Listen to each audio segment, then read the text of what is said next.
Hari demi hari berlalu. Pada saat beliau sedang mengadakan rapat dengan penasehatnya, datanglah utusan dari Kaisar Konstantin. Dia mengirimkan surat perdamaian dan menunjukkan seakan memperkeruh suasana dengan cara meninggikan Pangeran Orhan, yaitu salah satu pangeran di Kesultanan Utsmani yang saat itu dijadikan sandera di Konstantinopel. Dan selama itu pula, Sultan Mehmed harus membayar upeti yang kini menjadi naik sebanyak 300.000 koin. Sultan Mehmed berjanji akan membalas surat tersebut dan menerima perjanjian damai. Beliau juga menyuruh Halil Pasha untuk mengirimkan surat perjanjian damai kepada Raja Hungaria, Polandia, Raja Serbia, serta Paus. Namun hal ini tak disetujui oleh penasehat. Akan tetapi Sultan Mehmed menjelaskan itu adalah sebagai langkah awal untuk misi penaklukan, supaya beliau bisa fokus menyerang Konstantinopel tanpa bermusuh dengan kerajaan Kristen yang lain. Çekilebilirsiniz. Emriniz olur sultan. Pada suatu malam, Sultan Mehmed bermimpi bertemu dengan Utsman, yaitu kakek moyangnya sendiri.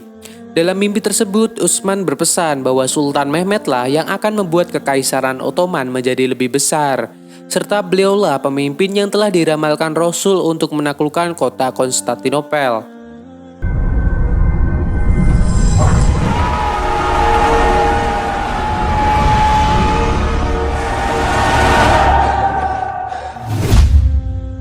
Setelah mendapat mimpi itu, Sultan Mehmed langsung mengutarakan rencananya kepada para penasehatnya untuk membuat 100 kapal dan 3 meriam raksasa dalam waktu setahun. Seolah-olah itu akan terjadi peperangan. Mendengar berita tersebut, Perdana Menteri Halil Pasha menyatakan keberatan menurutnya. Karena rencana tersebut hanya akan membuat kekuasaan semakin menyusut. Karena kekhawatiran rencana itu akan mengarah kepada perang salib baru. Namun sanggahan tersebut ditolak mentah oleh Sultan Mehmed, dan beliau berkata hidup adalah untuk mencatatkan sejarah, bukan untuk menjadi seorang pengecut. Ecdadımın bana öğrettiği çok değerli bir şey var Lala. Tarih yazmak korkaklara göre bir iş değildir. Scene berpindah ke pelabuhan Genoa, Italia. Dalam pemanis film ini diceritakan seorang wanita asal Hungaria bernama Era. Pada saat itu terlihat dia telah menolak lamaran dari Giustiani. Ia adalah seorang petinggi kesatria Romawi, dan saat itu Era hendak pergi ke Konstantinopel untuk menemui ayahnya yang bernama Urban. Benimle. Yaptıkların için minnettarım. Ternyata mereka berdua adalah ilmuwan yang ahli dalam teknik pembuatan senjata, dan selama ini dimanfaatkan oleh kubu pasukan salib. Ia pun menyampaikan kepada ayahnya bahwa Adipati Notaras menolak rancangan katrolnya dan menginginkan Urban untuk membuatkan meriam untuknya. Namun Urban menolaknya dengan keras. Sementara di istana Konstantinopel malam itu, para petinggi kerajaan sedang merencanakan strategi busuk untuk memanfaatkan situasi perpecahan di kubu Utsmania dengan mengkambing hitamkan pasukan Ibrahim di kota Karaman untuk melakukan perang saudara melawan pasukan Sultan Mehmed di Edirne. Zaaftan faydalanmalıyız İlyas Bey. Osmanlılardan kurtulmanın tam zamanıdır. Dari rencana itu, Pangeran Orhan yang selama ini telah membela dan bersekongkol dengan Konstantin, bersedia untuk menfitnah dengan cara membuat surat yang akan dikirim kepada Sultan Ibrahim di Karaman. Surat itu direkayasa dengan tanda tangan Perdana Menteri Halil Pasha dan aliansi kerajaan salib lainnya, seolah-olah mendukung pasukannya untuk menghancurkan kerajaan Sultan Mehmed. Namun strategi busuk tersebut berhasil diketahui oleh seorang pelayan kerajaan yang selama ini menjadi mata-mata dan berhasil menyampaikan informasi tersebut kepada Hasan kesatria kerajaan Sultan Mehmed itu. Konstantin bu gece Orhan'ı yemeğe davet etti.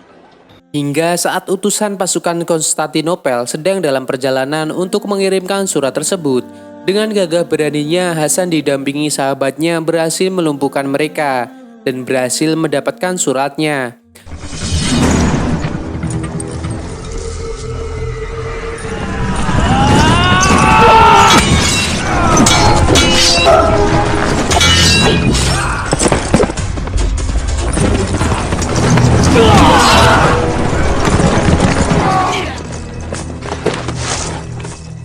Lalu kemudian dengan segera dia memberikan surat itu kepada Sultan Mehmet. Dari sana pula, Sultan Mehmet terlihat geram karena mengetahui orang dalamnya selama ini telah membelot secara halus untuk menggulingkan kekuasaannya.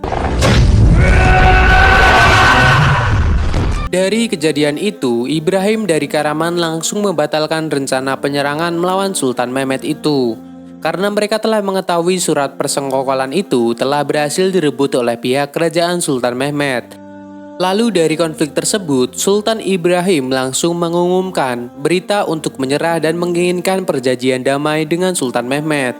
Kemudian beliau langsung memerintahkan untuk membawa Sultan Ibrahim pengkhianat itu ke hadapannya demi memperbaiki hubungan aliansi sesama kerajaan Utsmaniyah. Belki kaderin böyle yazılmıştır. Yoksa ölümün elimden olacak. Sultan Mehmet juga memanggil Perdana Menteri Halil Pasha, menanyakan tentang isi surat itu yang terdapat tanda tangannya. Walaupun Halil Pasha tak mengakui dan telah mengetahui akan fitnah yang ditujukan padanya, dari sana pula Sultan Mehmet memberikan pelajaran kepada seluruh bawahannya dengan menghukum siapapun orang yang terindikasi menjadi pengkhianat dalam pemerintahannya. Semua itu dia lakukan untuk menguji kesetiaan semua orang kepercayaannya. Halil Pasha saat itu tahu bahwa Sultan Mehmet marah besar. Dia telah berpasrah diri untuk dihukum mati. Malam itu pula Sultan Mehmet memanggilnya. Sultanımız sizi emretmiş paşam. Allah. Eşhedü enne Muhammeden abdühü ve resulü.